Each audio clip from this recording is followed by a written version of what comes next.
Samira and सौरराज का school, मोहब्बत का कश्ती। यह बोलते हुए वह समीरा के टी टेबल पर उसके रखे खाने को भी फेंक देता है, जिससे रूम में एक शोर गूंज जाता है। समीरा डर के मारे कांप जाती है। शौर पांव पटकता हुआ वॉशरूम में चला जाता है और अंदर अपने शर्ट को उतारकर शावर के नीचे खड़ा हो जाता है। अब आगे शौर खुद काम करने की कोशिश करने लगा। आज समीरा ने उसे इनरिस्पॉन्सिबल कहकर अनजाने में ही सही, लेकिन उसके अतीत के घावों को वापस कुरेद दिया था, जिस दर्द से वह हमेशा से गुजरता आ रहा था। पर उसने किसी से यह बात शेयर नहीं की। सौर एक रिजर्व टाइप का पर्सन था। अपने अंदर की बातें अपने आप तक ही सीमित रखता था।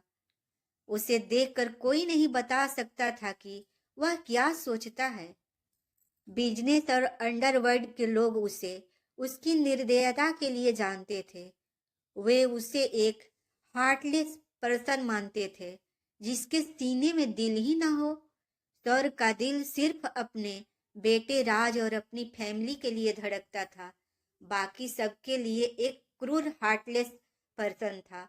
पर इस हार्टलेस पर्सन के दिल में भी अतीत के कुछ ऐसे घाव थे जिनका दर्द वह आज तक किसी के साथ बांट नहीं पाया था। समीरा सौर के तेज गुस्से को देखती रह गई। सौर उसके लाए खाने को भी, प्लेट को भी फेंक चुका था, जिससे पूरा खाना फर्श पर गिर चुका था। समीरा की आंखें में टप टप करते हुए आंसू की बूंदें गिर पड़ी। आज पहली बार सौर ने उससे गुस्सा किया था। वह आज सौर के गुस्से से वाकिफ हो रही थी। वह चुपचाप रूम के एक कोने में बैठ गई। उसकी आंखों में आंसू थमने का नाम नहीं ले रहे थे। एक मेड आई और कमरे को साफ करके चली गई। समीरा अभी भी कोने में बैठकर सिसक रही थी। सौर कपड़े पहनकर एक बार कमरे में आया। उसने अपनी सर्द आंखों से एक नजर रोती हुई समीरा को देखा, फिर अपने लैपटॉप को लेकर स्टडी रूम में चला गया। काम करने के बाद वह वही स्टडी रूम में ही सोफे पर सो गया। समीरा रूम के कोने में सिसकती हुई वहीं सो गई। उसके गालों पर आंसुओं की एक लकीर खींच चुकी। सुबह समीरा जल्दी उठ गई। वह फ्रेश होने के लिए वॉशरूम में चली गई। 1 घंटे के बाद वह रेडी होकर बाहर गई। उसने आज एक जॉर्जेट की पिंक कलर की कुर्ती और नीचे व्हाइट पैंट्स पहने हुए थे। रेडी होकर नीचे हॉल से होते हुए गार्डन में चली गई। थोड़ी देर तक वहां पर बने टी टेबल वाले चेयर में बैठ गई। फिर वह वापस मैंसन के अंदर आ गई। वह बीर जी के कमरे की तरफ चली गई। बीर जी जाग चुके थे, पर अभी भी बेड पर लेटे हुए थे। समीरा उनके कमरे में जाकर उनके बेड के बगल में एक चेयर पर बैठ गई। वह उनकी तरफ देखते हुए बोली, डैड आप कैसे हैं, आपकी तबीयत? वीर जी की नजर समीरा की सूजी हुई आंखों की तरफ पड़ी। साथ ही उसका हमेशा खिला खिला सा रहने वाला चेहरा आज मुरझाया हुआ था। वे समीरा की तरफ देखते हुए बोले, बेटा क्या हुआ, तुम ठीक हो? समीरा अपने फेस पर स्माइल लिए हुए बोली, हाँ डैड, मैं ठीक हूँ। मुझे क्या होना था?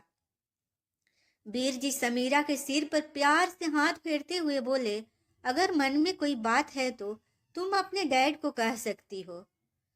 समीरा के मन में एक बात तो चल रही थी, आखिर सौर के पास्ट में ऐसा क्या हुआ है जिसने उसने कल रात समीरा पर इस तरह से रिएक्ट किया। पर फिर उसे सौर और वीर जी के एक दूसरे के लिए बिहेवियर को देखकर यह डिसाइड किया कि इस बारे में वह वीर जी से कुछ नहीं कहेगी। उनकी तबीयत भी अभी पूरी तरह से ठीक नहीं हुई। इन सब को देखते हुए यही करना ठीक समझा। वह वीर जी की तरफ देखते हुए एक ब्राइट स्माइल करने लगी और बोली, नहीं डैड, ऐसी कोई बात नहीं है। आपने मेरे सवाल का जवाब नहीं दिया। वीर जी, पहले से काफी बेहतर फील कर रहा हूँ। तुम जो मेरा ख्याल रखने की जिम्मेदारी ले रही हो तो मुझे तो वैसे भी ठीक ही होना पड़ेगा। यह सुनकर समीरा भी स्माइल करने लगी और वीर जी को फ्रेश होने के लिए कहकर वहां निकलकर राज के रूम की तरफ चली गई। राज किसी छोटे प्यारे से खरगोश की तरह सो रहा था। उसे इस तरह देखकर समीरा को उस पर बहुत प्यार आ रहा था। वह उसके बेड के पास बैठकर उसके सिर को प्यार से सहलाने लगी। फिर उसके बालों पर 2-3 किस कर लिया। राज समीरा के टच को अच्छी तरह पहचानता था। वह समझ गया कि उसकी मम्मा उसे उठाने आई है। वह झट से अपनी आंखें खोल देता है और सामने समीरा को देखकर उसके प्यारे से गुलाबी चेहरे पर एक स्माइल आ जाती है। वह अपनी दोनों हाथों को आगे की तरफ कर देता है, जिससे समीरा उसे प्यार से झुककर हग कर लेती है। समीरा उसे हग किए हुए ही बोली, मेरा प्यारा बेबी, चलो चलो अब सुबह हो गई है, तुम उठ जाओ। यह कहते हुए वह उसके प्यारे प्यारे गालों को चूम लेती है। तभी राज समीरा को अलग होकर अपने छोटे छोटे हथेलियों से समीरा के चेहरे को भर लेता है और उसके चेहरे को ध्यान से देखने लगता है। समीरा राज को अपने चेहरे पर गौर से देखते हुए देखा। पूछ बैठी, क्या हुआ बेटे, आप अपनी मम्मा को चेहरे को यूं क्यों देख रहे हैं? राज, मम्मा आपकी आंखों को क्या हो गया, आज इनमें स्माइल क्यों नहीं है? समीरा तो उसकी प्यारी मगर समझदारी से भरी बातों को सुनती ही रह गई। उसके माथे को चूमते हुए बोली, किसने कहा आज मम्मा की आंखों में स्माइल नहीं है? अब मेरी आंखों में अपने स्वीट बेबी को देख लिया है ना, अब ये भी स्माइल करना शुरू कर देंगे। यह कहते हुए वो राज को उठाकर वॉशरूम की तरफ रेडी करने के लिए ले जाती है। थोड़ी देर बाद वह राज को बिल्कुल रेडी कर देती है। समीरा उसे उसके टॉय वाले रूम में खेलने के लिए छोड़ देती है। फिर वह मोहित के कमरे में जाती है, जो अभी 8 बजे भी घोड़े बेचकर सो रहा था। उसो यूं सोता देखकर समीरा उसके पास जाकर उसे उठाने लगी। मोहित, उठो, ऑलरेडी सुबह के 8 बज चुके हैं, अब कब तक सोने का इरादा है? मोहित नींद में कुनकुनाते हुए बोले, भाभी यार, बस थोड़ी देर और सोऊंगा, फिर मैं अपने आप उड़ जाऊंगा, पक्का। पर समीरा अपनी बातों पर टिकी रहती है। नहीं, बिल्कुल नहीं, चलो आप चुपचाप उठो और उठकर रेडी हो जाओ, वरना मैं तुम्हारी शिकायत तुम्हारे भाई से कर दूंगी। भाई का नाम सुनते ही मोहित की नींद जैसे गायब सी हो गई। वह झट से बेड से उठ गया और बोला, भाभी, भाई को बताने की कोई जरूरत नहीं है, मैं उठ रहा हूँ।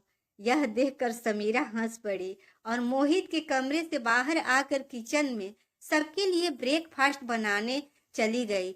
सौर्य जब उठकर अपने बेडरूम में आया तो समीरा उसे नहीं दिखी। वह बाथरूम में फ्रेश होने के लिए चला गया। थोड़ी देर में वह रेडी होकर ऑफिस जाने के लिए तैयार हो गया। वह ब्रेकफास्ट करने के लिए जब नीचे आया तो सब डाइनिंग टेबल पर बैठे हुए थे, वीर जी को छोड़कर। सौर्य अपनी चेयर पर बैठ गया। समीरा सबको ब्रेकफास्ट सर्व कर रही थी। राज समीरा के बगल वाली चेयर में बैठता था। समीरा सौर्य की राज के बीच वाले चेयर में बैठती थी। समीरा सौर्य को भी ब्रेकफास्ट सर्व करने लगी। सौर्य को देखकर उसे कल रात की बातें याद आने लगी, जिससे उसका चेहरा मायूस होने लगा, पर खुद को बाहर से नॉर्मल दिखाने की कोशिश करने लगी। सौर्य तो कब से समीरा को नोटिस कर रहा था। वह भी समझ रहा था कि समीरा जबरदस्ती खुद को नॉर्मल दिखाने की कोशिश कर रही है। राज आज अपने छोटे छोटे हाथों से खुद की खाना खा रहा था। यह भी उसे उसकी मम्मा ने सिखाया था। सौर्य नोटिस कर रहा था कि पहले राज खाना खाने में कितने नखरे किया करता था। सभी मेड्स और केयर टेकर्स को जो सर के राज के लिए अपॉइंट किया था, उन्हें अपने उंगलियों पर नचाता था। पर समीरा उसे आसानी से खाना खिला देती है और अब वह उसे अपने हाथों से खाने के लिए भी सिखा रही थी। सौर को पता था कि इन सब के पीछे कौन है। सबको ब्रेकफास्ट सर्व करने के लिए समीरा वहां से वीर जी के कमरे की तरफ जाते हुए बोली, मैं डैड के भी ब्रेकफास्ट करा देती हूँ। दादाजी ने उसे रोकते हुए कहा, बेटा पहले तुम ब्रेकफास्ट कर लो, फिर अपने डैडी को भी करा देना।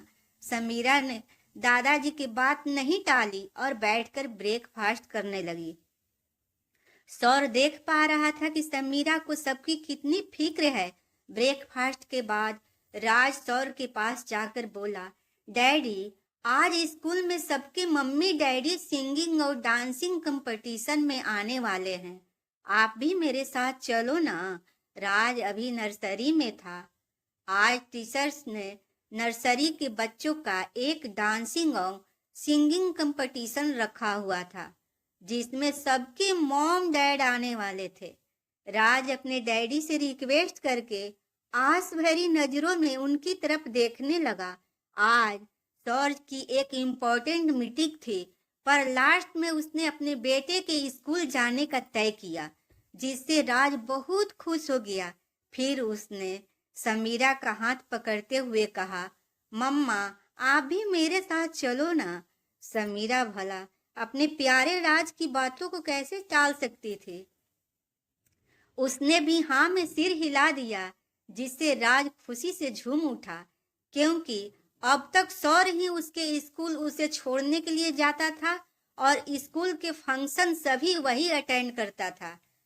जब राज बाकी बच्चों को अपनी मॉम के साथ देखता था तो उसे बहुत दुख होता था कि उसकी मॉम क्यों नहीं है, पर आज वह बहुत ज्यादा खुश था। सौर आज खुद ही ड्राइव करने वाला था, इसलिए वह ड्राइविंग सीट में बैठ गया। समीरा राज को अपनी गोद में लेकर सौर बगल वाले सीट में बैठ गई। राज के चेहरे की रौनक आज बहुत ज्यादा खुश थी, जो उसके गुलाबी गुलाबी से गालों में देखी जा सकती थी। समीरा ने उसे अपने सीने में छिपा कर रखा हुआ था। वह अपनी आंखें खोलकर समीरा की तरफ देखते हुए उसके गालों को किस कर लेता है, जैसे वह बताना चाह रहा था कि उसके आने से वह कितना खुश है। जब वे स्कूल पहुंच गए तो सौर कार पार्क कर ली। तीनों कार से उतरकर बाहर आ गए। राज अपने एक हाथ में सौर और समीरा के हाथों को पकड़े हुए बहुत खुश नजर आ रहा था। स्कूल के टीचर्स भी इस स्वीट सी फैमिली को देखकर स्माइल करने से खुद को रोक नहीं पा रहे थे। राज का एक फ्रेंड खुशी, जो कि 4 साल की थी, राज के पास आकर बोली, राज तुम्हारी मम्मी तो बहुत ब्यूटीफुल और यंग है और तुम्हारे डैड भी बहुत हैंडसम है, बिल्कुल हीरो की तरह। राज और खुशी दोनों प्यारे प्यारे बच्चे एक दूसरे को देखकर स्माइल करने लगे। उन्हें इस तरह से बातें करते देख समीरा भी स्माइल करने से खुद को रोक नहीं पा रही थी। मुस्कुराते हुए उसकी नजर सौर से टकरा जाती है, जो उसकी तरफ ही देख रहा होता है।